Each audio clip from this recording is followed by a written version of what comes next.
Hello mga friends! Ngayong araw nga ay ang araw ng aming pag-uwi. Sa mga oras nga ni na ito ay nag-prepare lang kami ng aming mga sarili tsaka mga gamit. At sa mga oras nga ni po na enjoy ko lang dyan yung magandang ambience tsaka yung malakas na hangin. Sila Nining at Tutoy nga ni dyan ay medyo nalulungkot at sabi ibitin pa daw yung kanilang gala. Ilang buwan na naman daw nga ni ang abilangin bago kami ulit makabalik din.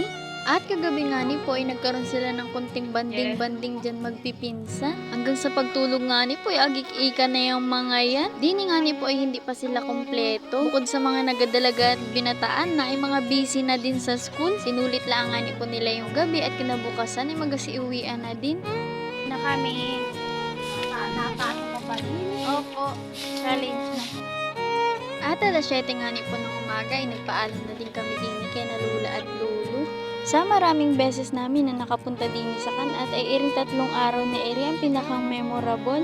Iba talaga sa pakiramdam pag pamilya mo yung kasama mo sa lahat ng kasiyahan. Sabi ko kahit walang kwarta basta nakikita kong mga nakatawa ay sobrang yaman ko na. Dini nga ni po sa oras na iri nagsimula na kaming magbiyahe. Sabi ko sa lahat ng lugar na aking napuntahan, iring Kanat ang aking balik-balikan.